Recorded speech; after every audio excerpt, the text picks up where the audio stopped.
नमस्कार दोस्तों, स्वागत है एक बार फिर से हमारे न्यूज चैनल में। तो चलिए बात करते हैं आज की तमाम बड़ी खबरों पर। मेरे लिए तपस्या है भारत जोड़ो यात्रा। राहुल गांधी। कांग्रेस के पूर्व अध्यक्ष राहुल गांधी ने भारत जोड़ो यात्रा को अपने लिए तपस्या बताते हुए कहा कि उनका मकसद लोगों से जुड़कर उनकी समस्याओं को समझना था और इस यात्रा के जरिए उनका यह उद्देश्य पूरा हो रहा है। आंध्र प्रदेश के कर्नूल जिले के ओडानी में बुधवार को संवाददाताओं के सम्मेलन में कहा कि उन्होंने जिस मकसद के लिए भारत जोड़ो यात्रा का आयोजन किया था उस दिशा में पार्टी आगे बढ़ रही है और उनका मकसद पूरा हो रहा है। कांग्रेस नेता राहुल गांधी ने कहा कि आंध्र प्रदेश के साथ सरकार ने जो वादा किया था और मैं और हमारी पार्टी उस वादे के साथ है और उसे पूरा किया जाना चाहिए। कांग्रेस देश के हर व्यक्ति का प्रतिनिधित्व करती है और इस पार्टी को किसी खास जाति, समुदाय या क्षेत्र विशेष के लिए ही नहीं, पूरे देश के लिए काम करती है। पहले हम कबूतर छोड़ते थे, अब हम चीता छोड़ते हैं। पीएम नरेंद्र मोदी का बड़ा बयान। पीएम नरेंद्र मोदी ने बुधवार को कहा कि भारतीय रक्षा बलों का देश में बने अधिकतर उपकरणों को खरीदने का निर्णय आत्मनिर्भर भारत की क्षमता को दर्शाता है। उन्होंने कहा कि देश बहुत आगे निकल गया है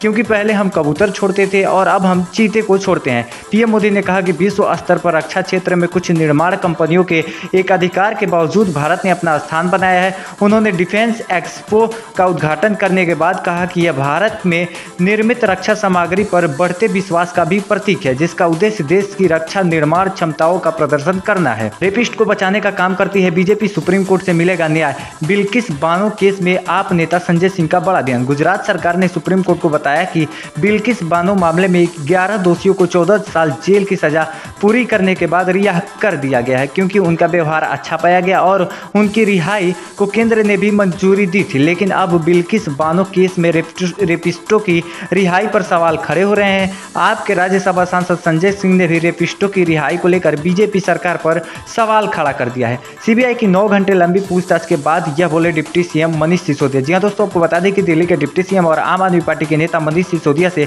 सीबीआई ने अब की बारी नीति मामले में 9 घंटे तक पूछताछ की। सीबीआई दफ्तर से बाहर निकलते ही मनीष सिसोदिया ने केंद्र सरकार पर निशाना साधते हुए कहा कि पूरा मामला फर्जी है। डिप्टी सीएम सिसोदिया ने कहा कि मुझ पर आप छोड़ने का दबाव बनाया जा रहा है। मुझसे कहा गया कि आप छोड़ो, बाकी मामले जारी रहेंगे। ऐसे अगर आपने आपको नहीं छोड़ा तो। विधानसभा चुनाव पर कुछ यूं नजर रखेगा आयोग। जी हां दोस्तों, आपको बता दें कि चुनाव आयोग ने हिमाचल प्रदेश में मतदान की तारीखों का ऐलान कर दिया है। राज्य में 12 नवंबर को वोटिंग होगी जबकि 8 दिसंबर को चुनाव परिणाम आएंगे। चुनाव आयोग ने कहा कि इस चुनाव में खास तौर पर नजर उन नेताओं पर होगी जो मतदाताओं को गैर कानूनी तरीकों से प्रभावित करना चाहते हैं। चुनाव को लेकर अभी से ही सभी तैयारियां पूरी कर ली गई है। अनुभवी क्रिकेट प्रशासन की कमी। जय शाह के बयान पर भड़के शाहिद अफरीदी। जी हां दोस्तों, आपको बता दें कि बीसीसीआई के सचिव जय शाह के 2023 में होने वाले एशिया कप को तटस्थ स्थल पर खेलने के बयान के बाद से भारत और पाकिस्तान क्रिकेट बोर्ड टकराव की स्थिति में आ गया। आपको बता दें कि पड़ोसी देश ने अगले साल होने वाले वनडे विश्व कप से हटने की धमकी दे डाली है। एशिया कप के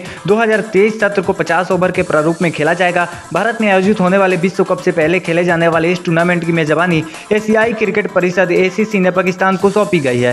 संयोग से शाह एसीसीआई क्रिकेट परिषद के अध्यक्ष भी हैं। भारतीय बोर्ड के एशिया कप को पाकिस्तान में ना कराए जाने की पेशकश के बाद अब पाकिस्तान की ओर से भी पूर्व क्रिकेटर रिएक्ट कर रहे हैं। अब अफरीदी ने भारत के इस रुख को अपनी आपत्ति जताई है। अफरीदी ने ट्वीट कर भारतीय बोर्ड के इस फैसले पर हैरानगी जताई और उन्होंने कहा कि अनुभवी क्रिकेट प्रशासन की कमी है जो जय शाह ऐसे बयान दे रहे हैं। आपको बता दें कि कंगना रनौत को पाखंडी बता सोशल मीडिया यूजर्स ने उड़ाई धजिया। बोले दीदी की ड्रेस और बात नहीं करती मैच। आपको बता दें कि कंगना रनौत बॉलीवुड की उन अभिनेत्रियों में से हैं जो अक्सर किसी न किसी वजह से सुर्खियों में बनी रहती हैं। कंगना रनौत और विवादों का नाता बहुत ही पुराना और गहरा है। ऐसे में एक बार फिर से सोशल मीडिया यूजर्स ने अभिनेत्री को निशाने पर ले लिया है। दरअसल कंगना अपनी ही ड्रेस की वजह से ट्रोलिंग का शिकार होने लगी हैं। सोशल मीडिया पर बेधड़क अपनी बात रखने वाली एक्ट्रेस को लोगों उनके कपड़े के लिए क्रिटिसाइज कर रहे हैं। इतना ही नहीं, कुछ ने तो कहा कि उन्हें पाखंडी तक का टैग दे दिया। कंगना रनौत ने अपनी कुछ पुरानी फोटोज को अपने इंस्टाग्राम स्टोरी पर शेयर किया जिसमें वो व्हाइट ब्रालेट में दिखाई दे रहे हैं, जिसके बाद से लगातार यूजर्स उन्हें ट्रोल करने पर उतर आए हैं।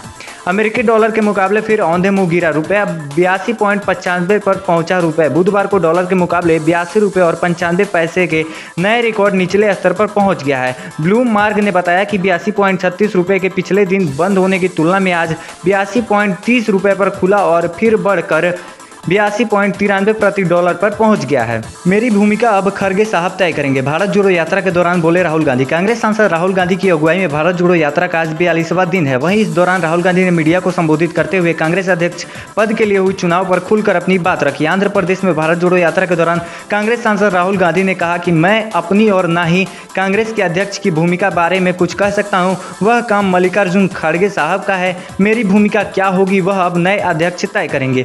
बिहार में शराबबंदी लागू करने में सरकारी मशीनरी फेल। पटना हाईकोर्ट ने बिहार में लागू शराबबंदी कानून को लेकर नीतीश सरकार पर तीखी टिप्पणी की। उच्च न्यायालय ने कहा कि इस कानून से नए तरह के अपराध पैदा हो रहे हैं। शराबबंदी को उसकी वास्तविक भावना से लागू नहीं किया गया है। अधिकारिक शराब तस्करी को रोकने में लापरवाही बरत रहे हैं। यह सरकारी मशीनरी की विफलता का परिणाम है। तो आज की बड़ी खबरों बस इतना ही। अगर ये वीडियो अच्छी लगे तो वीडियो को लाइक करना बिल्कुल भी ना भूलें तथा यूपी बिहार और देश की तमाम बड़ी खबरों से जुड़े रहने के लिए हमारे चैनल को सब्सक्राइब करके रख ले। बहुत बहुत धन्यवाद।